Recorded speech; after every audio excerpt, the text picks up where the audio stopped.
Ang mahinang pag-vibrate ng telepono sa gabi, isang tunog na dati hindi ko pinapansin, ay tila naging bagong simula ng aming wakas. Madilim ang silid, tanging ang asul na liwanag mula sa bintana ang nagbibigay ng anino sa mga kurtina. Katabi ko si Elara, mahimbing ang tulog o marahil ay nagtutulog-tulugan lang. Ilang gabi na akong nagigising sa tunog na ito at bawat pag-vibrate ay tila isang matalim na tusok sa aking dibdib. Hindi niya kailanman iniwan ang telepono sa bedside table, palagi itong nasa kanyang bag o nakapatong sa silya malayo sa kama.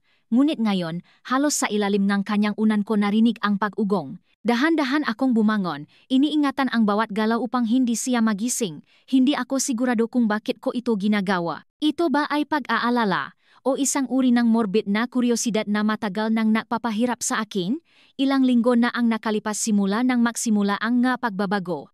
Ang aming bahay, na dati punong ng tawanan at mga kwento ng maghapon, ay unti-unting nababalutan ng katahimikan, maliban sa tita nga orasan sa dingding at ang paugong ng nga text message na namumula sa kanyang telepono. Naglakad ako patungo sa sala. Ang pintuan ng aming balkonahe, na palagi kong sinisigurong nakasarado bago matulog, ay bahagyang nakabukas. Isang malamig na simoy ng hangin ang pumasok, kasabay ng amoy ng sariwang simoy ng gabi at isang kakaibang pabango. Hindi ito ang pabango ni Elara. Ang pabango niya ay pamilyar, may halong bulala at muski na napapaalala sa akin ng aming mga unang taon. Ngunit ang amoy na ito ay mas matamis, mas matapang, at hindi ko pa kailanman naamoy sa kanya. Para itong isang lagda ng ibang tao, inukit sa aming sariling hangin. Bumalik ako sa silid, nanatili sa dilim, at pinagmamasdan si Elara. Ang kanyang mukha ay payapa sa dilim, ang buhok ay nakakalat sa unan. Nais kong paniwalaan na wala lang ito, na lahat ng inisip ko ay gawa-gawa lang ng aking imahinasyon. Ngunit ang mapiraso ay unti-unting nakaaduktong, bumubuo ng isang larawan na hindi ko kayang tingnan ng diretso. Ang madalas niyang pagiging abala sa trabaho. Ang nga gabi na sinasabi niyang umuwi siya ng hating gabi dahil sa client meetings. Ang nga bagong damit na hindi ko pa nakikita, ang pagbabago ng kanyang estilo na tila sumusunod sa isang bagong panlasa. Dati, pauwi ko mula sa trabaho bilang structural engineer. Salubong niya ako ang yakap at magakwento ang araw niya bilang marketing manager sa isang kilalang kumpanya. Ngayon, madalas akong makawi sa isang tahimik na bahay, ang hapunan ay malamig na sa mesa, o minsan ay wala pa. Pag-uwi niya, pagod na siya para makwento, at ang kanyang mata ay madalas na nakaiwas sa akin. Nais kong magtanong, ngunit ang takot sa sagot ay mas matindi kaysa sa kuryosidad. Lumipas pa ang ilang araw, at ang mga palatandaan ay lalong lumilinaw. Isang umaga, habang nag-ayos akong kanyang gamit bago siya umalis para sa isang business trip. Isang bagay na dati ay palagi kong ginagawa para sa kanya. Nakita ko ang isang resibo na nakasiksik sa kanyang wallet. Ito ay mula sa isang high-end na cafe sa Salcedo Village, Makati, sa Wildflower Cafe Plus Bakery sa LP Levy Street. Ang petsa ay noong isang gabi na sinabi niyang mayroon siyang meeting sa Ortigas. Ang oras sa resibo ay 9:30 PM at kasama sa mga in-order ay 2 kape at isang tsake na hindi niya kailanman kinakain. Kung mag-isa siya, bakit 2 kape? At bakit sa Salcedo kung ang meeting niya ay sa Ortigas na nasa kabilang dulo ng Makati? Ang resibo ay tila isang malamig na palaso na tumusok sa aking puso. Ito ang unang konkretong ebidensya, isang pisikal na piraso na napapatunay sa lumalaking takot sa aking loob. Pinilit kong kalmahin ang sarili ko, baka naman nakamali ako. Baka naman may kasama siyang katrabaho o baka dumaan lang siya doon. Ngunit ang pangamba ay nanatili, kumakalat na parang lason sa aking sistema. Hindi ako nagtanong. Hindi ako nagsabi ng anuman. Ikinubli ko ang resibo sa aking bulsa, tila isang sikreto na nagbabanta na sumabog. Ang masumunod na araw ay parang pinagdaanan ko sa isang makitit na tulay, sa bawat habang ay ramdam ko ang lalim ng bangin sa ilalim. Sinimulan kong bantayan ang bawat galaw niya, bawat salita, bawat ekspresyon. Naging isang anino ako, isang tagamasid sa aming sariling bahay. Napansin kong madalas siyang nakatingin sa kanyang telepono, ang kanyang mukha ay nakangiti, isang ngiti na hindi ko na nakikita na para sa akin. Ang nga text message ay patuloy na dumarating, at sa bawat tunog ay lalong lumalalim ang aking pagdududa. Isang gabi, habang naghahanda siya sa pagtulog, umalis siya sandali sa silid upang uminom ng tubig, iniwan niya ang kanyang telepono sa kama. Hindi ko intensyong tingnan, ngunit ang aking mga mata ay kusang napatingin sa screen. Isang notification ang lumabas. David Santos, kumusta ang araw mo, mahal? Miss na kita. Ang mundo ay tila huminto. Ang pangalan. David. Ang salitang mahal. Hindi ito ang aking pangalan. Hindi ako ang tinutukoy niya. Ang dugo sa aking mga ugat ay tila nagyelo. Mabilis kong iniwas ang tingin ko sa telepono, tila isa itong mainit na uling na bigla kong nahawakan. Bumalik si Elara sa silid at agad niyang kinuha ang telepono. Sa loob ng ilang sandali, naktama ang aming nga mata. Mayroong bahid ng takot sa kanyang nga mata o marahil ay guilt. Ngunit mabilis itong nawala, napalitan ng isang mapilit na ngiti. Bakit gising ka pa, Marco? Tanong niya, ang boses ay tila may halong pilit. Hindi ako makatulog, sagot ko, ang aking tinik ay tila hindi akin. May naisip lang ako sa trabaho. Tumango siya, ngunit hindi ako naniwala. At sa mga mata niya, alam kong hindi rin siya naniwala sa akin. Ang espasyo sa pagitan namin ay tila napuno ng isang hindi nakikitang pada, isang pada na unti-unting itinayo ng mga lihim. Kinabukasan, habang siya ay nasa trabaho, sinimulan ko ang aking investigasyon. Ginamit ko ang pangalan na David Santos. Sa panahong ito ang impormasyon, hindi mahirap hanapin ang isang tao. Agad kong nakita ang kanyang profile sa LinkedIn. Si David Santos, isang senior account executive sa isang kakumpetensyang kumpanya ni Elara. Makisig, halos kasing edad namin, at mayroong isang uri ng karisma na nakikita mo sa mga larawan. Ang makomento sa kanyang profile ay puro papuri. Tila siya ang uri ng tao na madaling makakuha ng tiwala at paganga. Ang mas masakit, mayroong ilang mga larawan na kinuha sa mga event ng industriya kung saan pareho silang dumalo ni Elara. Ang mga ngiti sa kanilang mga mukha ay tila mas matamis kaysa sa mga ngiti na binibigay niya sa akin sa loob ng ilang buwan. Ang paghahanap na ito ay parang paghuhukay sa sarili kong libingan. Bawat piraso ang impormasyon ay isang sipa sa aking kaluluwa. Ang pakiramdam ang paninikip ngang dibdib ay laging nandun, tila isang mabigat na bato na nakadagan sa aking puso. Ang nga dating alaala ay nasimulang maging malabo, napalitan ng mga kasalukuyang sandali ng pagdududa. Ang aming nga pangarap, ang aming nga pinagsamahan, ang aming nga pangako, lahat ay tila nawawala ng halaga. Nagsimula akong sumunod kay Elara, hindi sa paraang direkta at halata, kundi sa isang paraan na tila sinusubukan kong kumpirmahin ang pinakamasamang takot ko. Isang araw, sinabi niyang pupunta siya sa isang seminar sa Makati. Sinundan ko siya. Nag-driving sa likod ng kanyang kotse, pinananatili ang distansa. Iniwan niya ang kanyang kotse sa isang parking lot sa Salcedo Village. Hindi siya pumasok sa sinabi niyang seminar hall. Sa halip, naglakad siya patungo sa isang gusali at pagkatapos ng ilang sandali, nakita ko siyang lumabas kasama si David Santos. Makahawak kamay sila. Natatawanan. Ang tawa ni Elara ay mas masigla kaysa sa anumang narinig ko mula sa kanya sa loob ng mahabang panahon. Makasama silang pumasok sa Wildflow Cafe Plus Bakery, ang parehong cafe na nasa Resibo. Nakita ko silang umupo sa isang sulok. Ang kanilang mga ulo ay makadikit. Tila isang pribadong mundo na sila lang ang nakakaintindi. Ang araw na iyon ay malinaw, ngunit sa akin, parang gabi. Ang sakit ay tila isang pisikal na sunto na nagpapatigil sa aking paghinga. Napakagadlabi ako. Gusto kong bumaba mula sa aking sasakyan, lapitan sila, at sumiga. Gusto kong ipasigawan sa lahat ng tao sa Salcedo Village ang pagtataksil na nakikita ko. Ngunit nanatili ako, pinigilan ang aking sarili. Hindi pa ito ang oras. Kailangan kong malaman ang buong katotohanan. Kailangan kong maunawaan kung paano kami nakarating dito. Ang pag-uwi ko ay tila walang patutunguhan. Ang daan mula Salcedo Village, Makati, pawis sa aming tsondo sa Mandaluyong ay parang walang katapusan. Ang mailaw ng siyudad ay tila nagpapahiwating ng ngalamat sa aming relasyon. Ang bawat gusali ay isang saksi sa aking pagdurusa. Ipinako ang sasakyan at umakyat sa aming unit. Ang mayapa ko ay mabigat, ang aking puso ay durok. Pauwi ni Elara kinagabihan. Nahanda ako ang hapunan. Tahimik ang hapakainan. Ang tunog ng nga kubirtos ay tila masyadong malakas sa katahimikan. Sinubukan kong magsimula ng usapan, tungkol sa trabaho, tungkol sa araw niya. Ngunit ang nasagot niya ay maikli, walang emosyon. Parang may isang bagay sa kanyang mata na tila malayo, tila nasa ibang lugar ang kanyang isip. Ang tahimik mo, sabi niya sa akin. Ayos ka lang ba? Ang tanong na iyon ay parang panunuya. Ikaw, ayos ka ba, Elara? Balik tanong ko, sinisikap na panatilihin ang aking boses na kalmado. Umiwas siya ng tingin. O naman, bakit mo natanong? Wala lang. Sagot ko, pinipigilan ang galit na kumukulo sa loob ko.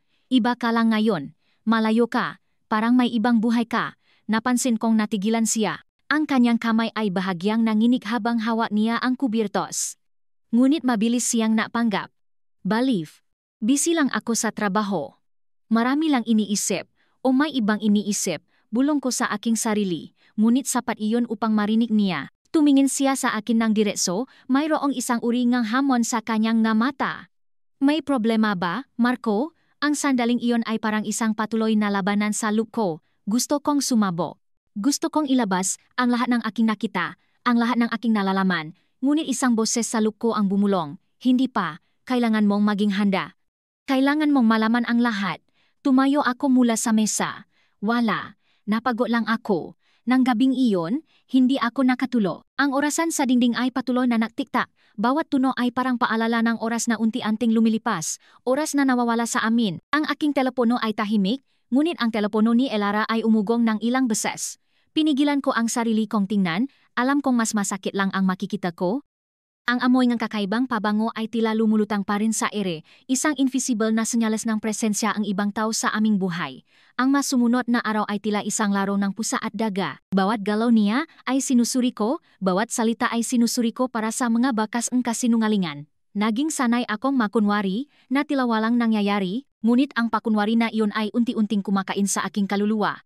Ang pakiramdam ng pagtataksil ay mabigat at ang tanong kung bakit ay patuloy na bumubulabog sa akin. Ano ang kulang sa akin? Ano ang nagawa kong mali? Isang hapon, nakatanggap ako ng tawag mula sa isang hindi kilalang numero. Isang babae ang nagsalita, ang boses ay kalmado ngunit may pahiwatig ng pagod. Ikaw ba si Marco? Tanong niya. Oh, sino to? Ako si Lisa. Asawa ako ni David Santos. Ang aking puso ay tila tumalon sa aking lalamunan. Ang mundo ay umikot. Si Lisa.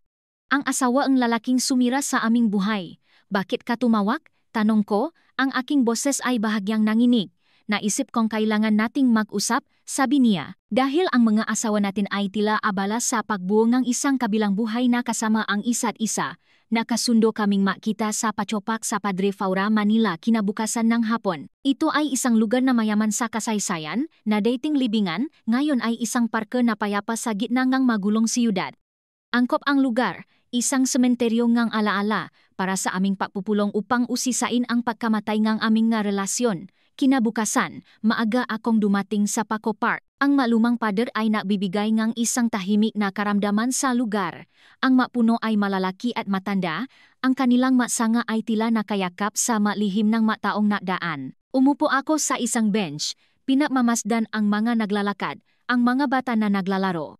Ang hangin ay sariwa, ngunit hindi nito kayang pawiin ang bigat sa aking dibdib. Dumating si Liza. Nakasuot siya ang isang simpleng dress. Ang kanyang mukha ay payat at mayroong nga bilog sa ilalim ng kanyang nga mata.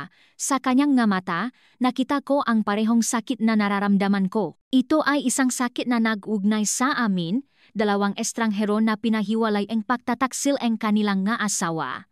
Salamat sa pagdating, sabi ko, tumayo ako upang salubungin siya. Walang anuman, sagot niya, ang kanyang boses ay malambing. Kailangan kong gawin ito. Kailangan nating malaman ang katotohanan. Umupo kami. Walang nagsalita sa loob ng ilang sandali. Ang tunog nga ibon at ang malalayong ingay ng siyudad ang tanging maririnig. Gaano katagal na? Tanong ko sa huli, ang boses ko ay halos pabulong. Nga 6 na buwan na, sagot niya. Nagsimula ang lahat sa isang conference. Akala ko, mga kasamahan lang sila.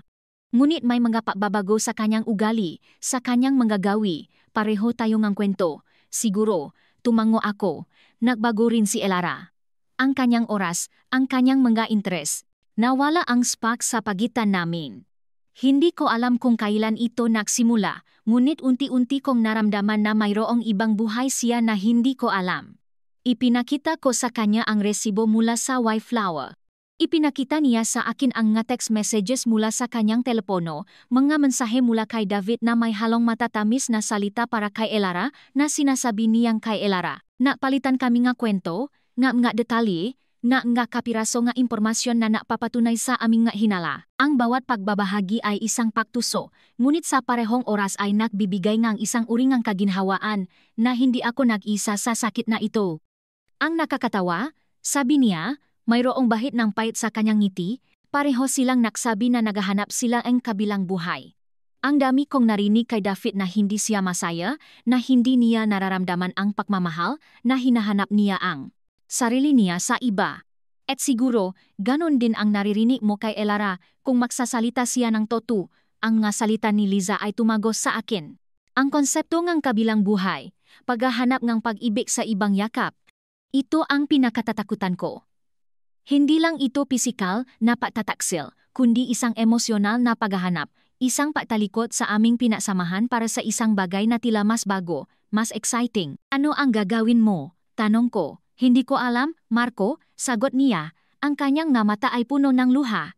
Pero hindi ko kayang ipagpatuloy ito. Hindi ko kayang mabuhay sa isang kasinungalingan. Nagdesisyon kaming matulungan upang harapin ang aming nga asawa. Ang paghaharap ay kailangan, hindi para sa paghihiganti, kundi para sa katotohanan at para sa sarili naming kapayapaan. Napakasunduan namin na harapin si Elara at David sa isang pampublikong lugar kung saan hindi sila makakatakas sa sitwasyon. Ang ideya ay gawing malinaw na alam namin ang lahat at hindi kami papaya na magpatuloy ang kanilang pagtatago. Nang gabing iyon, pag-uwi ni Elara, tila siya ay mas masaya kaysa sa dati. Ang kanyang mga mata ay kumikinang, ang kanyang ngiti ay mas malawak. Nagtaka ako kung saan siya nanggaling at kung kanino niya kasama. Umuwi ka ng maaga, sabi ko, sinisikap kong itago ang pait sa aking boses. Oh, natapos agad ang meeting, sagot niya, tila walang pahiwatig ng pagdududa. Talaga, saan ka na meeting? Sa Ortigas. Gayan dati. Ang kasinungalingan ay tila lumulutang sa hangin. Narinig ko ang aking sarili na nagsasabi, Elara, mayroon akong isang katanungan sa iyo. At gusto ko mang totumong sagot. Ang kanyang nga mata ay nanliit. Ano yon, Marco? Sino si David Santos? Biglang bumaksak ang kanyang ngiti. Ang kanyang muka ay naging putlang-putla. Ang mamata niya ay nagpapahiwatig ng takot at pakabigla. Sino? Huwag kang makunwari, Elara. Alam ko, nakita ko ang mamensahe, nakita ko kayo sa Wildflower. Alam ko ang lahat. Nanginginig ang kanyang katawan, naglakad siya palayo sa akin, tumalikod, tila sinusubukan niyang itago ang kanyang sarili. Marco, hindi ganyan ang iniisip mo, hindi ganyan ang iniisip ko. Sumigaw ako, ang aking tinig ay tumunok sa katahimikan ng aming sala. Nakita ko kayong makahawak kamay. Nakita ko ang ngiti sa mukha mo na hindi ko na nakita sa loob ng maraming buwan. Nakita ko ang mahal sa text message niya. Bumalik siya sa akin, ang kanyang nga mata ay puno ng luha. Marco, patawarin mo ako. Hindi ko sinasadya. Hindi sinasadya. Natawa ako. Isang mapait na tawa. 6 na buwan, Elara. 6 na buwan kang niloloko. 6 na buwan kang nagtatago. At ngayon sasabihin mong hindi mo sinasadya? Ang kanyang nga balikat ay nangini. Umupo siya sa sofa, umiyak. Kailangan ko lang na ng isang bagay na iba. Pakiramdam ko, nawawala ako. Pakiramdam ko, hindi na tayo masaya. Ang masalita niya ay parang magkutsilyo. Hindi na tayo masaya? At ang solusyon ay humanap ka na iba? Hindi ka man lang nakipag-usap sa akin? Hindi mo man lang ako binigyan ng pagkakataon? Natatakot ako, sabi niya, sa pagitan ng kanyang ngahikbi. Natatakot akong maging honest. Natatakot akong harapin ang katotohanan na baka hindi na talaga tayo para sa isa't isa. Ang gabi ay napuno nga iyak, namga akusasyon, namga paliwanag na tila hindi makatwiran. Ang nga alaala ng aming pagsasama, ang napangako na binitawan namin sa altar, lahat ay tila nawasa. Ang pagtataksil ay hindi lamang sa katawan, kundi sa kaluluwa, sa tiwala na aming pinaniwalaan. Ang makasinungalingan ay nakalat, at ang bawat isa ay tila mas masakit kaysa sa nauna. Kinabukasan, ayon sa aming plano ni Liza, inanyayahan ko si Elara na makita kami sa isang restaurant para mag-usap. Hindi ko sinabi sa kanya na may kasama kami. Ang lugar na napili ko ay isang restaurant sa may Salcedo Park na malapit sa Wildflower, isang paalala sa aming mapinaghihinalaan. Pagdating namin, nakaupo na si Liza sa isang sulok at kasama niya si David.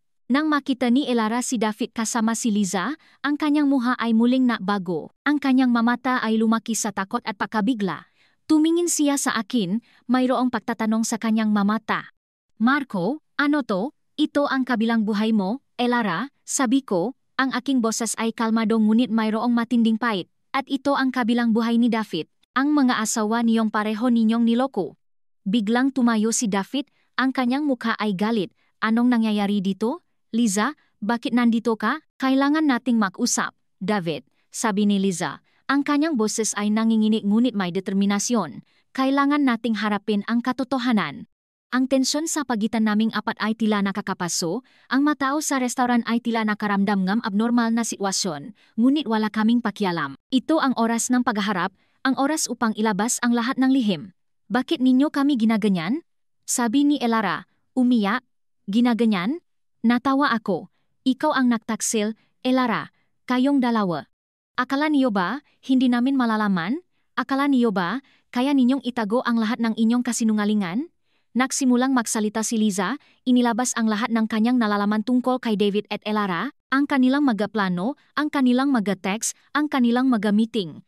Ang bawat salita ay tumama kina Elara at David. Sinubukan nilang magdahilan, magpaliwanag, ngunit ang ebidensya ay masyadong marami, ang sakit ay masyadong malalim. Nawalan kami ng spark, sabi ni David, na tila sinusubukan niyang bigyang katuwiran ang kanyang maginawa. Hindi na kami masaya ni Liza. At anong karapatan mo na sirain ang aming pamilya dahil lang sa spark? Sigaw ni Liza. Ang kanyang boses ay tila sasabog. May anak tayo, David, may mapangarap tayo. Ang paghaharap ay naging isang sirkus ng emosyon. Galit, sakit, pagkabigla, at pagsisisi. Unti-unting napilitan sina Elara at David na umamin sa kanilang makasalanan. Ang pag-amin ay hindi madali, puno ng luha at pagingingan tawad, ngunit sa ilalim ng lahat ng iyon ay mayroong pa rin bahid ng patatanggol sa kanilang masarili, tila ba sila ang biktima. Minahal kita, Marco, sabi ni Elara, ang kanyang nga mata ay puno ng pihati. Pero pakiramdam ko, nawala ako sa relasyon natin. Hinahanap ko ang sarili ko. Nahanap ko ang isang parte ng aking sarili kay David. Ang kabilang buhay mo, bulong ko. Ang ibang yakap. Sa halip na ayusin ang buhay natin, humanap ka ang ibang buhay. Hindi mo man lang naisip na baka pwede nating ayusin ang buhay na meron tayo? Ang tanong na iyon ay tumimo sa katahimikan. Hindi niya ito masagot. Hindi niya masagot kung bakit hindi siya nakipag-usap sa akin, kung bakit pinili niya ang lihim kaysa sa katapatan. Pagkatapos ang matinding paghaharap na iyon, tila ang hangin ay lumuwag, ang katotohanan ay lumabas na, ang lahat ng lihim ay nabunyak.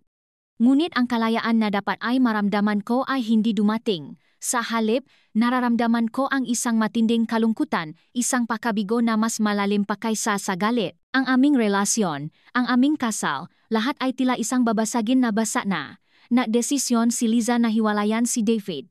Hindi niya kayang patawarin ang pagtatakisil, lalo pa at may anak sila. Para sa akin, ang desisyon ay mas mahirap.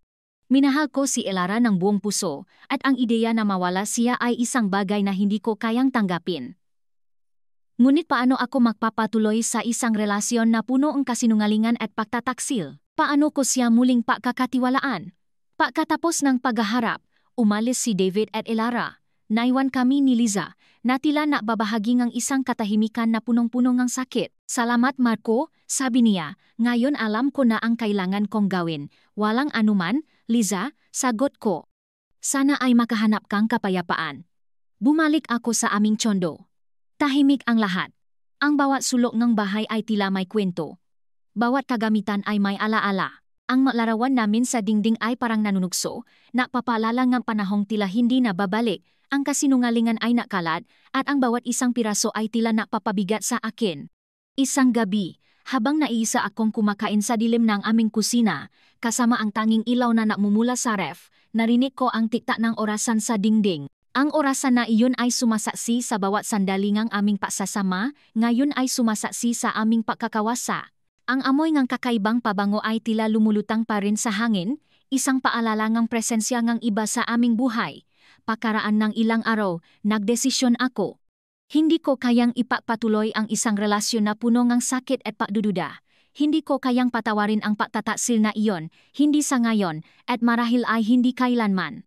Nais kong maniwala na kayang ayusin ang lahat, ngunit ang lamat ay masyadong malalim. Ang pagmamahal ay naroon pa rin, ngunit ito ay nababalutan na ang pait at takot. Hinarap ko si Elara sa huling pagkakataon. Elara, sabi ko, ang aking boses ay malungkot ngunit matatag. Hindi ko na kayang ipagpatuloy ito. Kailangan nating magiwalay. Umiyak siya, nagmakaawa. Marco, bigyan mo pa ako ng isa pang pagkakataon. Patawarin mo ako, magsisimula tayo ulit. Hindi na. Ang tiwala ay nawala, at ang pagmamahal ay nasira. Hindi ko kayang mabuhay sa isang relasyon na laging may takot na baka muli kang mahanap ngang kabilang buhay. Ang masalita ko ay tila nakpabagsak sa kanya. Tinanggap niya sa huli. Hindi madali, ngunit ito ang tanging paraan. Kinailangan kong isipin ang sarili kong kapayapaan, ang sarili kong kaligayahan. Kailangan kong bitawan ang pait, ang galit, upang makahanap ng pagpapagaling. Nasimula akong maimpake ng aking magamit. Bawat bagay na hinawakan ko ay may kwento, may alaala. Ang aming malarawan, ang maregalo, ang masulat na binigay namin sa isa-isa. Ang lahat ay tila naging abo sa aking mga kamay. Ang paglipat ko mula sa aming tsondo ay tila isang libing, isang pagpapahayag ng patatapos ng isang mahalagang kabanata sa aking buhay. Ang huling lugar na pinuntahan ko bago ako umalis ay ang Araneta City Bus Terminal sa Cubao. Ito ang aking daanan, ang aking pinto patungo sa isang bagong simula, malayo sa mga alaala ng sakit at pagtataksil. Ang terminal ay isang sentro ng kaguluhan, ng mga tao na nagmamadali, ng mga bus na nagaalis at dumarating. Ang amoy ng diesel, ang ingay ng mga tawag ng konduktor, ang nga boses ng nga nagtitinda, lahat ay nagbibigay ng isang pakiramdam ng anonymity, isang pagkatataon na mawala sa karamihan at magsimulang muli. Ang aking bag ay mabigat sa aking balikat, ngunit ang aking puso ay tila mas magaan kaysa sa dati. Ang desisyon ay mahirap ngunit ito ay malinaw. Hindi ko alam kung saan ako pupunta, kung ano ang mangyayari sa akin. Ngunit alam kong kailangan kong lumayo, kailangan kong lumabas sa anino ng aming nakaraan. Umupo ako sa isang upuan, pinagmamasdan ang nga tao. Bawat isa ay may sariling kwento, sariling destinasyon. Ang ilan ay umuwi sa kanilang pamilya, ang ilan ay papunta sa isang bagong trabaho, ang ilan ay naghahanap ng bagong buhay. Ako, hinahanap ko ang aking sarili, hinahanap ko ang kapayapaan na nawala sa akin sa loob ng mahabang panahon. Ang bus na sinasakyan ko ay papunta sa isang malayong probinsya, malayo sa siyudad, malayo sa mga alaala ng Makati, ng Paco Park, ng lahat ng sakit. Pagpasok ko sa bus, kumuha akong upuan sa may bintana. Ang mailaw na siyudad ay unti-unting lumiliit habang kami ay lumalayo. Ang aking mamata ay nakatingin sa labas, sa dilim ng gabi, sa mga bituin na tila nagbibigay ng paasa. Ang sakit ay mananatili pa rin sa loob ko, alam ko iyon. Ngunit ang paglalakbay na ito ay isang simula, isang paghahanap sa sarili, isang pagtanggap na ang buhay ay patuloy na umiikot at sa bawat pagtatapos ay mayroong bagong simula. Ang nga alaala ni Elara, nga aming pagsasama, ay mananatili sa akin. Ngunit hindi na bilang isang pinamumulan ng sakit, kundi bilang isang aral, isang paalala sa mapagsubo na napatatak sa akin. Ang susunod na kabanata ng aking buhay ay hindi pa nasusulat. Hindi ko alam kung makakahanap ako muli ng pag-ibig, o kung magiging buo pa ang aking puso. Ngunit sa paglalakbay na ito, sa bawat kilometro na lumalayo ako, nararamdaman ko ang unti-unting pagbabalik ng aking sarili, ng aking kapayapaan. Ang kabilang buhay na hinahanap ni Elara ay sumira sa aming relasyon, ngunit sa aking bahagi, ito ay naging daan upang muling hanapin ang aking sariling pag-ibig sa gitna ng abungang isang nasirang pangako. Ang pag-ibig na iyon ay hindi sa ibang yakap, kundi sa pagyakap sa sarili kong kalayaan at pagpapagaling. Sa huli, ang pagpili ay malinaw. Hindi ako magpapatuloy sa paghahanap ng pag-ibig sa isang yakap na nabahiran ng ang pagtataksil. Mas pipiliin ko ang daan ng pagpapagaling, ng pagtuklas muli sa aking sarili, at ng pag-asa na sa tamang panahon, darating ang isang pag-ibig na totoo at tapat, isang pag-ibig na hindi kailanman maghanap ng kabilang buhay.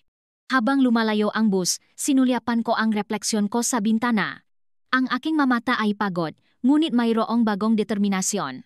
Hindi na ako ang taong nabalot ng pagdududa at sakit. Ang marko na ito ay handang harapin ang kinabukasan, maisa man o kasama ang bagong pag-asa. Ang pagtaas at pagbabangang sa bawat kurbada ng daan ay tila isang pag-ugoy, isang lulabi na nagpapatahimik sa aking ligalig na kaluluwa. Ang bawat tiktak ng orasan, ang bawat pag-vibrate ng telepono, ang bawat amoy ang pabango ay tila malayo na, nananatili na lamang bilang mahihinang alingaw-ngaw ng nakaraan. Ang kaganapan ng paghihiwalay ay masakit. Ngunit nagdulot din ang isang kakaibang kalinawan. Ang nga ulap nga kasinungalingan ay naglaho na, at ang katotohanan, bagaman masakit, ay nabigay ngang isang matata na pundasyon para sa paghaharap ngang bagong buhay. Ang pamilya naruta sa Araneta City Bus Terminal na dati inapapakita lamang ng isang simpleng paglalakbay, ngayon ay sumasagisa sa isang mas malalim na pagbabago. Hindi lang isang pisikal na paklipat, kundi isang emosyonal at psikolohikal na paklipat patungo sa pagtanggap at pagpapatawad, hindi kay Elara, kundi sa sarili ko. Hindi na ako magtatago sa mga anino ng nakaraan. Hindi na ako magpapalamon sa pihati at galit. Ang pagtataksil ay isang bahagi ng aking kwento, ngunit hindi ito ang aking buong kwento. Ako ay magpapatuloy. Bitbit ang maaral na natutunan, at ang pag-asa para sa isang kinabukasan na puno ng tapatan at pagmamahal. Ito ang aking pagtatapos, at ang aking bagong simula. Ang mailaw ng probinsya ay nagsisimulang lumiwanag sa dilim, nagbibigay ng senyales ng isang bagong umaga, isang bagong pagkakataon. Nang tuluyang huminto ang bus, bumaba ako bitbit ang aking bagahe. Pakiramdam ko'y tila isang bagong silang. Ang hangin sa probinsya ay sariwa, malamig, at may kakaibang amoy ng lupa at mga halamang dagat malayo sa usok at alikabok ng Maynila. Ang terminal dito ay mas maliit, halos hindi maririnig ang nga busina ng sasakyan. Ilang tao pa lamang ang nakakagulo, ang iba'y naghihintay ng masasakyan patungo sa kani-kanilang barangay, ang ilan na may nagtitinda ng kape at mainit na tinapay na umusok. Ang bukang liwayway ay nagsisimula pa lamang. Ipinipinta ang kalangitan ng kulay kahel at rosas na bibigay ng banayat na liwanag sa paligid. Bawat hakbang na ginagawa ko papalayo sa bus, mas nararamdaman ko ang pagiging estanghero sa lugar na ito. Walang pamilyar na mukha, walang alaala na napapabalik sa akin sa masalimuot na nakaraan. Ito ang tunay na kalayaan, ang pagkakataong bumuo ang isang bagong pagkakakilanlan, isang blangkong pahina na ako mismo ang susulat. Ang bigat ng bag ko ay tila nagsasabi na dala mo ang lahat ng kailangan mo, Marco, at kasabay nito, ang puso ko'y dahan-dahang lumuluwag, pinapakawalan ang mga kalungkutan na matagal nang kumapit. Nalakad ako palayo sa terminal, walang tiyak na direksyon, hinahayaan ang aking mga paa na dalhin ako kung saan man. Ang mga kalsada ay tahimik, may ilan lamang na tricycle na naghihintay ng pasahero. Napansin ko ang mga bahay na gawa sa kahoy at kawayan, may mga halaman sa bakuran, at mga manok na malayang naglalakad sa kalsada. May kakaibang kapayapaan ang lugar na ito, isang simpleng pamumuhay na tila nawala na sa ingay at gulo ng siyudad.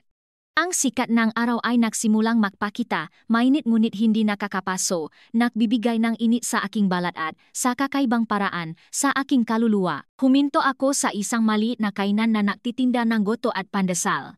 Umupo ako sa isang bangko, pinamamasdan ang lokal na tao. Mga ngiti, simpleng usapan, walang bakas ng pagmamadali o pag-alala na madalas kong makita sa Maynila. Nag-order akong kape at pandesal, at habang hinihigop ko ang mainit na kape, naramdaman ko ang isang pamilyar na ginhawa. Hindi ito ang mga mamahaling kape sa siyudad, ngunit ang init nito ay mas nagpapatahimik sa aking loob. Sa bawat kagat ng pandesal, tila may bahagi ng aking nakaraan ang naglalaho, nagbibigay daan sa mas matamis na simula. Naisip ko si Elara. Kung nasaan na kaya siya ngayon, kung nakita na ba niya ang kabilang buhay na matagal niyang hinahanap. Ngunit sa pagkakataong ito, walang pait ang nararamdaman ko, tanging isang malalim na pag-unawa na ang bawat tao ay may sariling paglalakbay. Ang paghahanap niya sa isang bagay na sa tingin niya ay mas hihigit pa sa aming samahan ay naging susi sa aking sariling paghahanap, hindi sa ibang tao, kundi sa aking sariling pagkatao.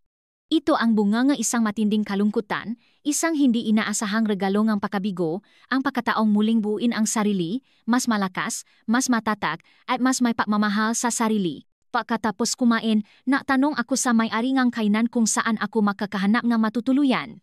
Itinuro niya ako sa isang simpleng bahay tuluyan na hindi kalayuan. Maraming bakanteng silid doon, Hijo, sabi niya, may ngiti sa malabi. Mura lang, at tahimik ang lugar. Napasalamat ako at naglakad patungo sa direksyon na ibinigay niya.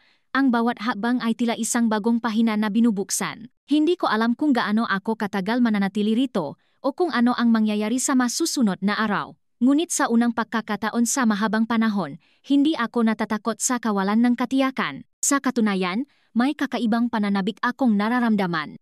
Ang bawat paglipat, bawat bagong muha, bawat bagong amoy ay isang pagkakataon upang tuklasin ang sarili at ang mundo sa paligid ko.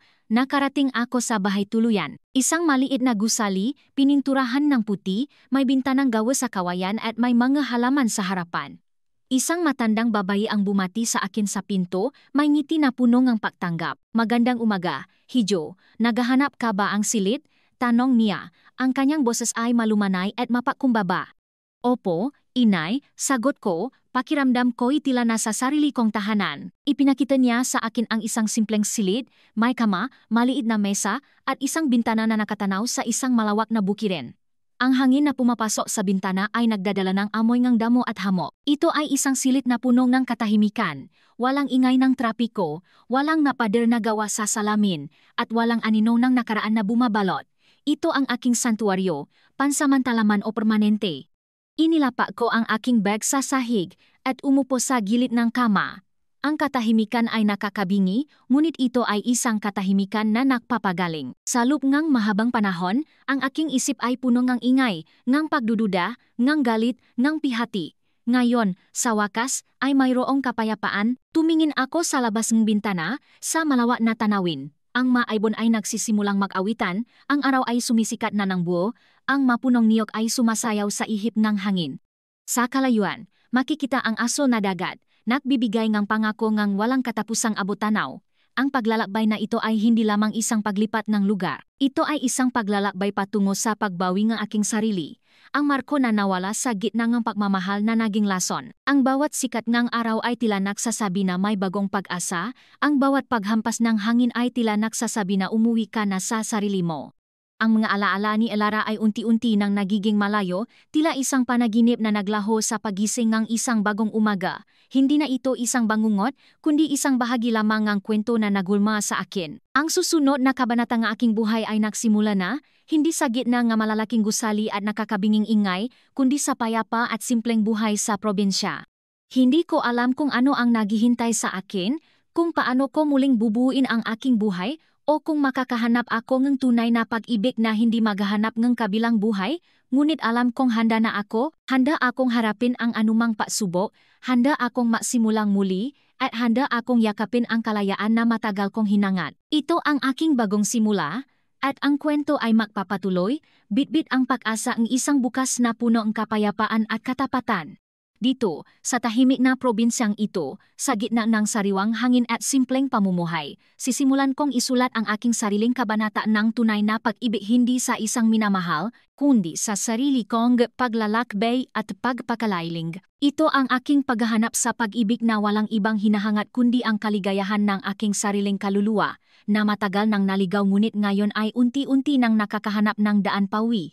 Sa sandaling iyon, habang nakatiti ako sa malawak na bukirin, tila na simula ng bumuo ang mapiyesa ng aking bagong buhay. Ang katahimikan ay hindi na nakakabingi, bakos ay naging musika, ang huningang maibon, ang malumanay na ugonganghin, at ang malayo, halos hindi na marinig na tunog nga alon mula sa dagat. Ipinikit ko ang aking mamata, huminga ng malalim, at pinayagan ang sariwang hangin na dumaloy sa aking baga, nililinis ang bawat sulok ng aking pagkatao.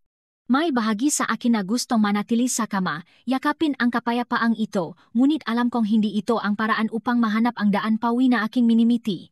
Kailangan kong kumilos. Kailangan kong tuklasin. Dahan-dahan akong bumangon mula sa gilid ng kama. Ang simpleng kama na may kumot na gawa sa hinabing tela ay tila nabigay ng pahinga hindi lamang sa aking katawan kundi pati na rin sa aking pag-isip.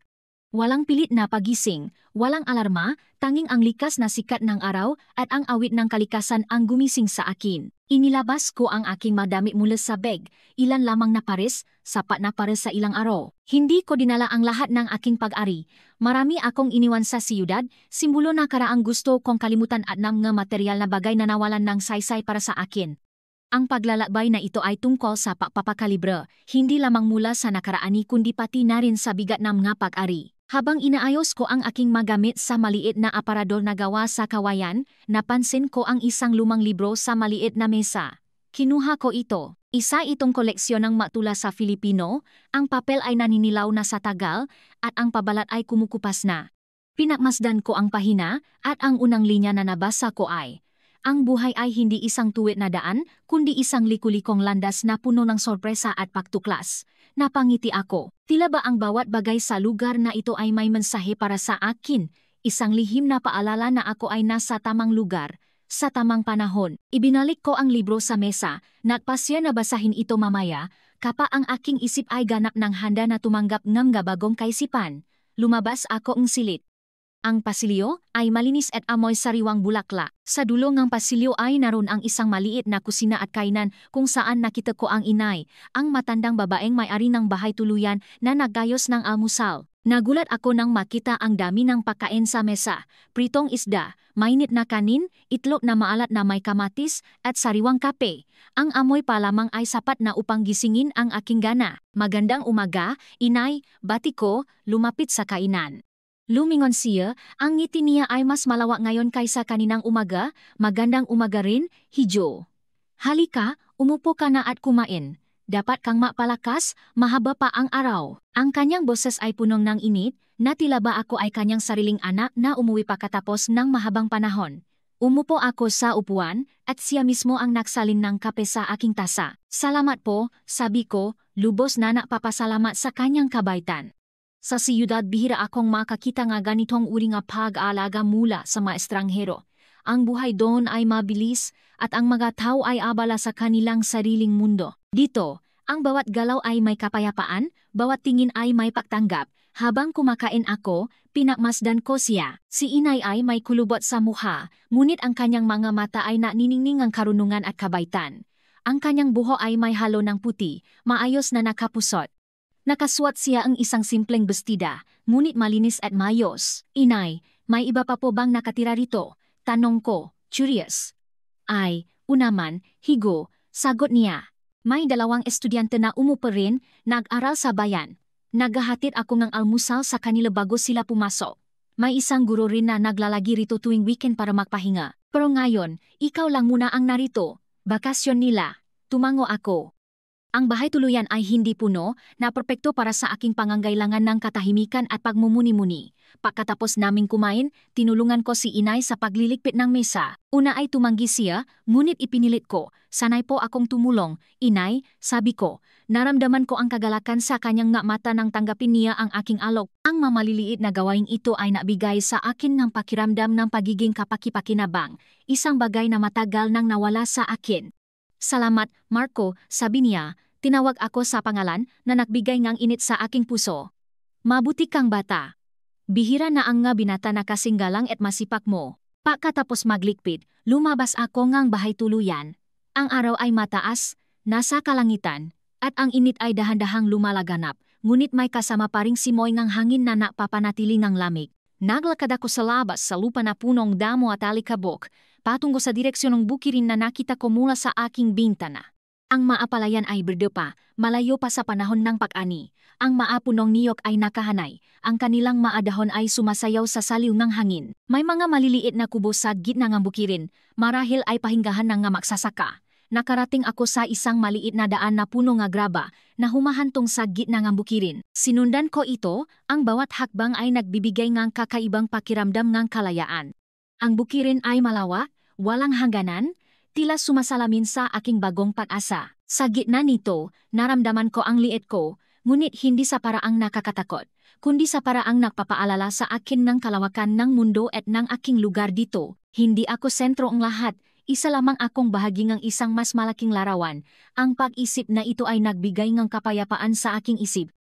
Habang naglalakad, nakita ko ang isang matandang lalaki na nag-araro ang kanyang bukirin gamit ang isang kalabaw. Ang eksena ay tila lumabas sa isang lumang pelikula, ngunit ito ay totoo, sariwa at puno ang buhay. Ang matandang lalaki ay nakasuot lamang ng salawal, ang kanyang balat ay kulubot at maitim sa araw. Ang kanyang kalabaw ay malaki at mabagal, ngunit may determinasyon sa bawat hakbang. Nakatayo ako sa malayo, pinakmamasdan sila, hinahayaan ang kanilang tahimik na pagtatrabaho na humulma sa aking kaisipan. Mayroong dignidad sa paggawa, isang purong koneksyon sa lupa na matagal nang nawala sa akin sa buhay siyudad. Naisip ko ang aking sarili. Ano ang aking bukirin? Ano ang aking kalabaw na kailangan kong araruhin at linangin? Ang aking sarili? Ang aking kaluluwa? Ito ang aking bukirin.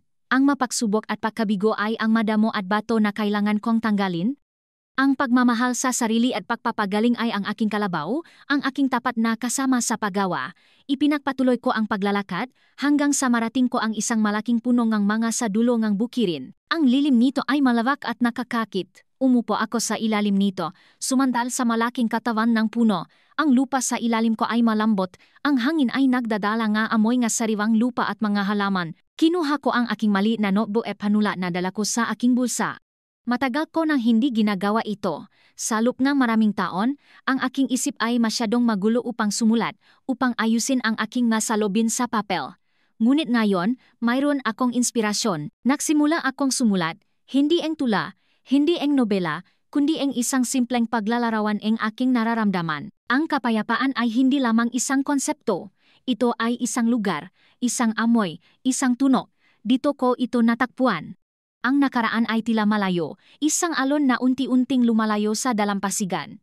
Ang hinaharap ay hindi malinaw, ngunit ito ay punong posibilidad, hindi ngang takot. Ang bawat araw ay isang bagong simula, isang bagong pahina na isusulat. Hindi ko kailangan ang perpektong pag-ibig para maging buo. Ang tunay na pag-ibig ay nagsisimula sa akin, sa pagtanggap ng aking nga pagkakamali, sa pagpapatawad sa aking sarili, at sa pagyakap sa aking sariling paglalakbay. Si Elara, nasaan ka man, sana ay natakpuan mo rin ang iyong kapayapaan, ngunit ngayon, ang aking kwento ay akin na lamang. Ako, si Marco, ay muling isisilang. Sinulat ko ng sinulat. Ang masalita ay dumadaloy nang walang kahirap-hirap, tila ba ang bawat letra ay isang piraso ang aking kaluluwa na unti-unting bumabalik. Hindi ko namalayan ang oras, hanggang sa napansin ko ang paglubog ng araw. Ang langit ay pininturahan ng kulay kahel, rosas, at lila, isang sining na nilihang kalikasan. Tumayo ako, ibinulsa ang aking notebook, at naglakad pabalik sa bahay tuluyan. Ang init ay humuhupa na, at ang simoy ng hangin ay naging mas malamig. Pagbalik ko sa bahay tuluyan, nakita ko si inay na nagdidilig nga halaman sa harapan. Nasan ka ba, Hijo? Kanina pa kita hinahanap, sabi niya, may bahid ng pag-alala sa kanyang boses. Naglaka-laka lang po ako sa bukirin, inay, sagot ko, ang ganda po ngang tanawin. Ngumiti siya. Ay, unaman. Ang probinsya ay punong ganda, kailangan lang nating hanapin at pahalagahan. Inanyayahan niya ako na kumain ng hapunan, na handa na. Sa mesa, nakaroon kami ng simpleng sinigang na isda, pritong talong, at sariwang gulay. Ang bawat pagkain ay simple ngunit masarap, puno ang lasa ang sariwang sangkap. Naramdaman ko ang gutom na hindi ko naramdaman sa matagal na panahon, isang gutom na hindi lamang sa pagkain kundi sa karanasan, sa buhay. Kinabukasan, pagkatapos ang almusal, nagpasya akong tuklasin ang bayan. Nagpaalam ako kay inay. Mag-ingat ka, Hijo, sabi niya. Maraming magagandang lugar dito. Puntahan mo ang simbahan at ang plaza. At huwag kalimutang bumili ng sariwang prutas sa palengke. Naglakad ako sa kalsada, na ngayon ay mas buhay na sa mga taong naglalakad, mga trisikla na nagdadaan, at mga bata na naglalaro sa gilid. Ang tunog ng alingaw-ngaw gayan ay malayo sa ingay ng siyudad, mas malambing, mas tutu. Ang mga bahay ay gawa sa kahoy at kawayan, pininturahan ng iba't ibang kulay. May mga sari-saring tindahan sa gilid ng kalsada, nagbebenta ng gulay, isda, at mga pang-araw-araw na pangangailangan. Ang bawat tindahan ay may sariling kwento, sariling amoy, sariling kulay. Nakarating ako sa sentro ng bayan, kung saan nakatayo ang isang lumang simbahan, gawa sa bato, at may kampanaryo na matayog. Pumasok ako. Ang loob ng simbahan ay madilim at malami, na bibigay ng pakiramdam ng kapayapaan at paggalang. Umupo ako sa isang bangko, at pinayagan ang katahimikan na balutin ako. Hindi ako masyadong relihiyoso, ngunit naramdaman ko ang espiritual na enerhiya sa loob ng lugar na ito, ang pagdarasal ng libu-libong tao na dumaan dito sa loob ng maraming taon. Ito ay isang lugar ng paasa, ng pananampalataya, ng pagpapatawad. Paglabas ng simbahan, nagtungo ako sa plaza. Ito ay isang malaking espasyo, may mga puno, upuan, at isang monumento sa gitna. May mga bata na naglalaro, may mga matatanda na nag-usap, at may mga makasintahan na naglalakad. Ang buhay ay simple, ngunit puno ng siyahan. Naupo ako sa isang bangko sa ilalim ng isang malaking puno, pinakmamasdan ang mataw. Naisip ko kung gaano katagal na simula nang huli akong makakita ng ganitong uri ng payak na kaligayahan. Sa siyudad, ang mga tao ay nagmamadali, ang kanilang mga mukha ay puno ng pagod at stress. Dito, Ang mga muha ay puno ng ngiti, ang mga mata ay naniningning ang kagalakan. Naglakad ako patungo sa palengke na hindi kalayuan sa plaza. Ang palengke ay isang pagsabong ng kulay, amoy, at tuno. Ang mga boses ng mga tindero ay naghahalo sa amoy na sariwang ista, gulay, at mga pampalasa. Nakakita ako ang sariwang prutas, mangga, saging, lansones, at iba pang prutas na bihira kong makita sa siyudad. Bumili akong mangga at saging. Taga saan ka, Hijo? Tanong ng isang tindra, isang matandang babay na may ngiti. Taga Maynila po, inay, sagot ko, ay, kaya pala, halatang bago ka rito. Sabi niya, may halong pagbibiro. Mabuti at napatpat ka rito. Tahimik at payapa ang aming lugar. Napatuloy ako sa paglalakad. Nakikipag-ugnayan sa mga tao, nakikinig sa kanilang mga kwento, at nakakita ng mga na bago sa aking paningin.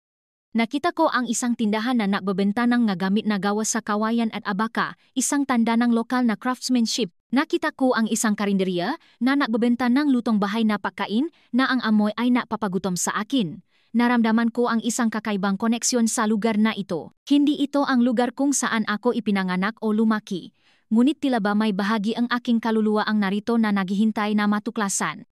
Ang bawat tao na aking nakasalubong, ang bawat tanawin na aking nakita, ay tila isang piraso ng puzzle na unti-unting bumubuo sa aking bagong pagkatao. Pagbalik ko sa bahay tuluyan, naabutan ko si inay na naghahanda ng merienda. Halika, Marco, may tinapay at sariwang buko juice, tamang-tama sa pagod mo sa paglalakad. Umupo ako at habang kinakain ko ang tinapay at nilulugmok ang buko juice, ikinuwento ko sa kanya ang aking nga nakita at karanasan. Masaya siyang nakinig, at nagbahagi rin siya ang kanyang nga kwento tungkol sa bayan, ang kasaysayan nito, at ang nga taong nakatira doon. Tila ba siya ay isang buhay na aklat ng kasaysayan, puno ng karunungan at kaalaman. Nalaman ko na ang bayan ay sikat sa kanilang na organic na produkto at sa kanilang annual festival na ipinadiriwang ang kanilang nga ani. Maswerte ka, Hijo, kung mananatili ka hanggang sa festival, sabi niya. Maraming bisita, at masaya ang lahat. Naisip ko ang festival.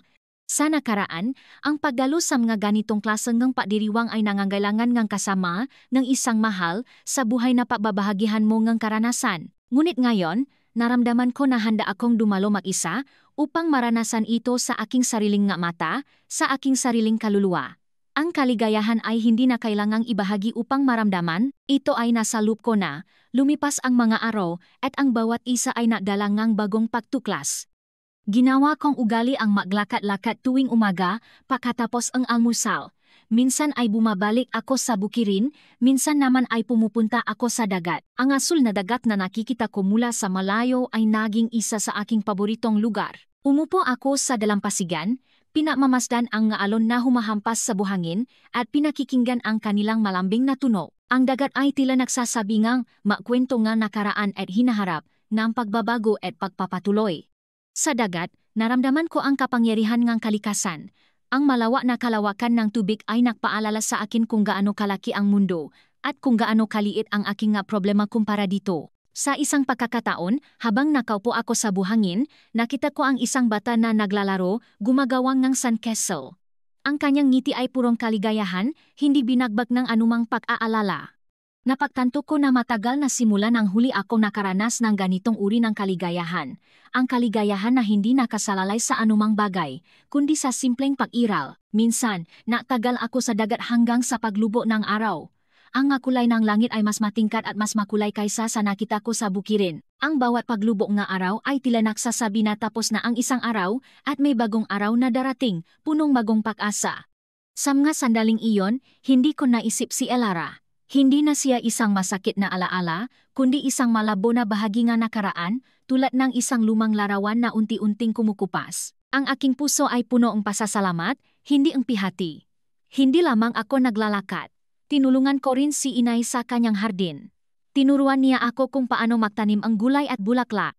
Ang pahawa sa lupa, ang pagdili sa mga halaman, ang pagtanaw sa mga buto na unti-unting nagiging buhay. Ito ay nabigay sa akin ng kakaibang pakiramdam ng pagiging produktibo at pagkakaunay sa kalikasan. Ang bawat maliit na tangkay na sumisibol mula sa lupa ay tila isang maliit na tagumpay, isang patunay na ang buhay ay patuloy sa kabila ang lahat. Sa mga gabi, bago matulog, binabasa ko ang lumang libro nga tula na nakita ko sa aking silid. Ang bawat tula ay may sariling kwento, sariling damdamin. Natuto ako mula sa bawat salita at ang aking pag-isip ay naging mas malawak, mas malalim. Nalaman ko na ang pagbabasa ay hindi lamang tungkol sa pagkuha ng impormasyon, kundi tungkol din sa pagtuklas ng bagong pananaw, ng bagong paraan ng pagtingin sa mundo. Isang gabi, habang binabasa ko ang isang tula tungkol sa pag-ibig, naramdaman ko ang isang kakaibang emosyon. Hindi ito kalungkutan, hindi rin galit. Ito ay isang pag-unawa. Ang pag-ibig na aking hinabol kay Elara ay hindi totoo. Ito ay isang pagnanais na punan ang aking sariling kawalan, ang aking sariling nga kakulangan. Ngunit ang pag-ibig na aking natutuklasan ngayon, ang pag-ibig sa sarili, ay tunay. Ito ay hindi naghahanap ng anuman mula sa labas. Ito ay namumula sa loob, isang ilog na dumadaloy mula sa aking sariling kaluluwa. Naalala ko ang masalita sa huling bahagi ang unang tula sa aklat. Ang pinakamalalim na paglalakbay ay hindi ang paghahanap ng iba, kundi ang paghahanap ng sarili. Ito ang katotohanang matagal kong kinatakutan, ang katotohanang matagal kong tinakasan. Ngunit ngayon, ito ang aking gabay, ang aking ilaw. Sa maunang linggo ko sa probinsya, unti-unting nabuo ang isang routine. Gumigising ako ng maaga, kumakain ng almusal kasama si inay, naglalakad-lakad, tumutulong sa hardin, at nagbabasa. Sa hapon, minsan ay sumasama ako sa mga lokal na mangingisda upang panurin sila. Ang kanilang simpleng pamumuhay, ang kanilang koneksyon sa dagat, ay nagbigay sa akin ng inspirasyon. Naramdaman ko ang pagiging tunay sa bawat galaw nila, sa bawat tawanan nila. Isang hapon, habang ako ay nasa dagat, nakilala ko ang isang matandang mangingisda na nangangalang Mang Tonyo. Siya ay may kulubot na mukha, ngunit ang kanyang mga mata ay puno ng kwento. Binigyan niya ako ng pagkakataon na sumama sa kanya sa pangingisda sa susunod na umaga. Agad akong pumayag. Excited ako sa ideya ng isang bagong karanasan. Kinabukasan, madilim pa, lumabas na ako ng bahay tuluyan. Mahina pa ang ilaw sa silong, ngunit nakita ko si inay na naiwan ng isang maliit na supot ng tinapay at isang termos ng kape para sa akin sa mesa.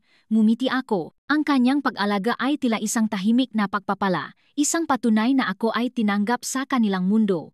Nakarating ako sa dalampasigan, kung saan naghihintay na si Mang Tonyo sa kanyang bangka. Magandang umaga, Hijo, bati niya.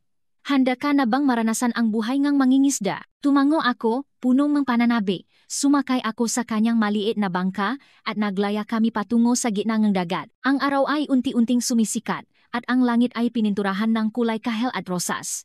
Ang tanawin ay napakaganda, tila ba lumulutang kami sa isang panaginip. Tinuruan ako ni Mang Tonyo kung paano gamitin ang lambat, kung paano basahin ang alon, at kung paano intindihin ang direksyon ng hangin. Hindi ito madali. Ang aking makamay ay sumasakit, at ang aking laikot ay pagod, ngunit ang bawat galaw ay nabigay sa aking ng pakiramdam ng pagiging buhay. Ang bawat isda na nahuhuli namin ay isang tagumpay, isang patunay ng aking koneksyon sa kalikasan. Habang kami ay nangingisda, nakwento si Mang Tonyo tungkol sa kanyang buhay, ang kanyang nga anak, ang kanyang nga pangarap. Ikinuwento niya kung paano niya naranasan ang hirap ang buhay, ngunit kung paano rin niya natakpuan ang kaligayahan sa simpleng pamumuhay. Ang kanyang magkwento ay puno ng karunungan, at ang kanyang mga mata ay nagnining ng pag-asa. Ang dagat ay parang buhay, Marco, sabi niya. Minsan ay payapa, minsan ay magulo. Ngunit sa bawat alon, mayroong aral. Ang mahalaga ay kung paano mo ito haharapin, kung paano ka babangon pagkatapos ng bawat pagsubok. Nakinig ako ng mabuti sa kanyang nga salita. Ang kanyang makwento ay tila nagsasalamin sa aking sariling paglalakbay. Ang aking buhay ay naging magulo, ngunit ngayon ay unti-unti nang nagiging payapa. Ang bawat pagsubok ay nagbigay sa aking ng aral, at ang bawat aral ay nagpalakas sa akin. Pagkatapos ng ilang oras, bumalik kami sa dalampasigan, dala ang aming mga huli. Ang araw ay mataas na sa kalangitan, at ang init ay lumalaganap. Nagpaalam ako kay Mang Tonyo, lubos na nagpapasalamat sa kanyang pagtuturo at sa kanyang makwento. Pabalik ko sa bahay tuluyan, sinalubong ako ni inay, may ngiti sa mga labi. Mukhang masaya ka, Marco, sabi niya. Opo, inay, sagot ko, ang ganda pong karanasan. Nakahuli kami ng maraming isda. Ikinuwento ko sa kanya ang aking karanasan at masaya siyang nakinig. Sa tanghalian, inihanda niya ang ilan sa mga isda na aming nahuli. Ang lasa nito ay masarap, mas sariwa kaysa sa anumang isda na nakain ko sa siyudad. Naramdaman ko ang isang kakaibang uri ng kasiyahan, isang kasiyahan na namumula sa paggawa, sa pag-alay, sa simpleng pag-iral. Sa hapon, pagkatapos ng tanghalian, napasya akong magpahinga. Ngunit bago ako makatulog, nakuha ko ang aking notebook at panulat. Nasimula akong sumulat muli, ngunit sa pagkakataong ito, hindi na tungkol sa nakaraan. Ito ay tungkol sa kasalukuyan, tungkol sa pag-asa, tungkol sa mga aral na aking natutunan. Ang bawat araw ay isang regalo. Ang bawat tao na aking nakasalubong ay isang guro. Ang bawat karanasan ay isang pagtuklas. Ang buhay ay hindi tungkol sa paghahanap ng perpektong pag-ibig, kundi tungkol sa paghahanap ng pag-ibig sa bawat sandali, sa bawat galaw, sa bawat paghinga. Ang kapayapaan ay hindi isang destinasyon, kundi isang paglalakbay. At sa paglalakbay na ito, natappuan ko ang aking sarili, ang marko na nawala, ngunit ngayon ay muling bumabalik, mas malakas, mas matata, at mas may pagmamahal sa sarili. Ang masalita ay dumaloy ng walang kahirap-hirap, tila ba ang aking kaluluwa mismo ang nagsasalita. Naramdaman ko ang isang matinding kaligayahan, isang kagalakan na namumula sa kaibuturan ng aking puso. Ito ang kalayaan na matagal kong hinangad, ang kapayapaan na matagal kong ipinagdasal. Ang aking paglalakbay ay hindi pa tapos, ngunit alam kong ako ay nasa tamang direksyon. Ang bawat araw ay isang bagong pagkakataon, isang bagong simula. Ang maalala ni Elara ay lalo pang lumalabo at ang pait na minsan kong naramdaman ay tuluyan ng naglaho.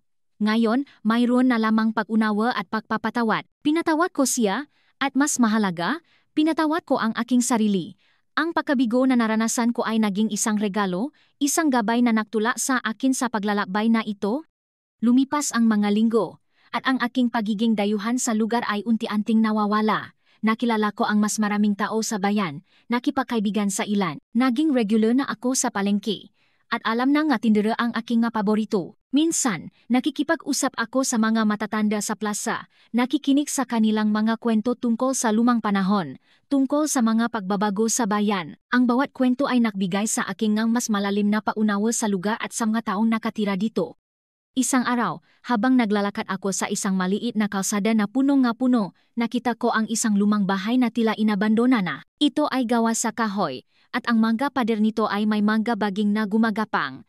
Ang bubong nito ay sira na, at ang mga bintana ay wala ng salamin. Ngunit sa kabila ng pagiging luma at sirang-sira, mayroon pa rin kakaibang ganda ang bahay. Tila ba mayroon itong kwento na gustong sabihin? Naisip ko ang posibilidad na bilhin ito at ayusin. Hindi ito tungkol sa pera o negosyo, ito ay tungkol sa pagbibigay ng bagong buhay sa isang bagay na tila nawawalan na ng pag-asa. Ito ay tungkol sa pagbuo, hindi lamang ng isang bahay, kundi ng isang bagong simula. Ang pag-isip na ito ay nagbigay sa akin ng kakaibang kagalakan. Matagal na akong walang concrete goal, walang tangible project na magbibigay ng direksyon sa aking buhay. Ngayon, mayroon na. Pabalik ko sa bahay tuluyan, ikinuwento ko kay inay ang aking nakita. Ang bahay na iyon, sa pamilya ni Mang Jose iyon, matagal nang wala ang manakatira doon, sabi niya. Kung gusto mo, pwede kitang tulungan na kausapin sila. Talaga po, inay, tanong ko, puno ng paasa. O naman, Hijo, bakit hindi? Maganda iyang ideya mo, sabi niya, may ngiti. Kung ayos mo iyan, magandang tulong iyan sa aming komunidad. Kinabukasan, sinamahan ako ni inay sa bahay ni Mang Jose. Ang pakikipag-usap ay madali. At nalaman ko na ang pamilya ay matagal nang gustong ibenta ang lupa at ang bahay, ngunit wala silang mahanap na interesadong mamimili. Ikinuwento ko ang aking plano, ang aking pagnanais na ayusin ang bahay at marahil ay gawin itong isang lugar para sa mabisita, isang maliit na coffee shop o isang art studio. Ang ideya ay nagustuhan nila. Sa loob ng ilang araw, nakasundo kami sa presyo at sa mga detalye. Ang pagbili ng lumang bahay ay naging simbolo ng aking paglalakbay. Hindi na ako naghahanap ng kabilang buhay sa labas. Ako ang bumubuo ng aking sariling kabilang buhay dito, sa payapa at simpleng probinsyang ito. Ito ang aking proyekto, ang aking bagong simula. Ito ang aking paghahanap ng pag-ibig na hindi sa iba, kundi sa aking sariling paglikha, sa aking sariling pagpapagaling, sa aking sariling pagtuklas. Nagsimula ang pag-ayos ng bahay. Kinuha ko ang tulong ng ilang na lokal na trabahador na masaya ring nagtrabaho. Ang bawat palo ng martilyo, ang bawat piraso ng kahoy na inaayos, ay tila isang piraso ng aking kaluluwa na muling bumubuo. Ang amoy ng sariwang kahoy at pintura ay masarap sa aking ilong. Ang ingay ng pagtatrabaho ay musika sa aking pandinig. Ito ay ang tunong ng pag-asa, ang tunong ng isang bagong simula. Habang nagtatrabaho ako kasama ang mga trabahador, naramdaman ko ang pakikipakaisa. Nakipausap kami, nabahaginan ng mga kwento, at natawanan. Naramdaman ko ang pagiging bahagingang isang komunidad, isang bagay na matagal kong hinahanap. Hindi na ako isang estranghero, isa na akong bahagi ng kanilang mundo. Ang pag-ayos ng bahay ay hindi lamang tungkol sa pagtatayo ng isang istruktura. Ito ay tungkol sa pagtatayo ng aking sarili, na aking napangarap, na aking bagong buhay. Ang bawat detalye, mula sa papiling ng kulay ng pintura hanggang sa paayos ng hardin, ay ginawa ko ng may pagmamahal at paalaga. Ito ang aking signing, ang aking obra maestra. Sa mga gabi, pagkatapos ang mahabang araw ang pagtatrabaho, umuwi ako sa bahay tuluyan, pagod ngunit masaya. Sinalubong ako ni inay nga mainit na hapunan at ng kanyang nga kwento, ang bahay tuluyan ay naging aking kanlungan, aking tahanan. Si inay ay naging aking ikalawang ina, ang kanyang nga payo ay naging gabay sa aking paglalakbay. Ang buwan ay patuloy na lumipas, at ang lumang bahay ay unti-unting nagiging bago. Ang mga pader ay pininturahan ng kulay puti at asul, ang mga bintana ay inayos, at ang bubong ay pinalitan. Naglagay ako ng mga halaman sa harapan, at nagtanim ng mga bulaklak. Ang hardin ay nagsimulang mamulakla, na bibigay ng ganda at kulay sa paligid. Isang araw, habang pinamamasdan ko ang natapos na bahay, naramdaman ko ang isang matinding kagalakan. Hindi ito ang kagalakan na naramdaman ko sa mga material na bagay, kundi ang kagalakan na nanggagaling sa pagliha, sa pagbuo, sa pagbibigay ng buhay. Ang bahay ay hindi lamang isang istruktura, ito ay isang patunay ng aking pagbabago, ng aking pagpapagaling. Ito ang aking bagong tahanan, hindi lamang sa pisikal na kahulugan, kundi pati na rin sa espiritual. Naisip ko ang aking dating sarili, ang Marco na puno ng galit at pihati. Kung nakita niya ang Marco ngayon, marahil ay hindi niya ito makikilala. Ang maalaala ni Elara ay ganap ng lumabo, at ang kanilang pag-ibig ay naging isang kwento na lamang, isang kwento na bahagi ng aking nakaraan, ngunit hindi na ang aking kasalukuyan o hinaharap. Ang aking paglalakbay sa paghahanap ng pag-ibig ay nagpatuloy, ngunit hindi na sa paghahanap ng isang tao. Ito ay sa paghahanap ng pag-ibig sa bawat detalye ng buhay, sa bawat galaw ng kalikasan, sa bawat ngiti ng taong aking nakasalubong. Ito ay sa paghahanap ng pag-ibig sa aking sarili, sa aking sariling pagkatao, sa aking sariling paglalakbay. Sa pagtatapos ng aking proyekto sa bahay, naramdaman ko ang isang kakaibang fulfillment. Ito ang aking pagbabalik sa buhay, ang aking muling pagkabuhay. Hindi ko alam kung ano ang mangyayari sa mga susunod na araw, kung paano ko gagamitin ang bahay na ito o kung ano ang susunod na kabanata ng aking buhay. Ngunit alam kong handa akong harapin ang anumang pagsubok, handa akong masimulang muli, at handa akong yakapin ang kalayaan na matagal kong hinangat. Ang probinsya ay hindi lamang isang lugar, ito ay isang santuaryo, isang guro, isang tahanan. Dito, sa tahimik na mundong ito, natagpuan ko ang tunay na kahulugan ng pag-ibig, hindi ang pag-ibig na naghahanap ng iba, kundi ang pag-ibig na namumula sa sarili, na lumalaganap sa mundo, at nabibigay buhay sa lahat. Ang kwento ay napapatuloy, at sa bawat pahina, ang paasa at kapayapaan ay patuloy na namumulala sa aking puso. Ang Marco na ito ay hindi na ang Marco na karaan, siya ay isang bagong Marco, puno ang pag-asa, pagmamahal sa sarili, at handang harapin ang anumang hamon na ihaharap ng buhay. Bitbit ang aral na ang pinakamalalim na koneksyon ay nagsisimula sa kung paano mo yakapin ang iyong sarili. Ang dating gulo sa loob niya ay napalitan ng isang mapayapang anyo ng determinasyon, at ang dating takot sa kawalan ng katiyakan ay naging isang pananabik sa kung anong sorpresa ang ihahatid ng bawat bagong umaga. Sa gitna ng simpleng buhay na ito, sa bawat huni ng ibon at bawat pagaplos ng hangin, natutunan niyang ang tunay na yaman ay nasa loob ng kanyang sarili, naghihintay lang matuklasan at mahalin. Ito ang kanyang bagong paglalakbay, isang walang katapusang pagtuklas ng sarili, sa gitna ng isang mundong puno ang payak na ganda,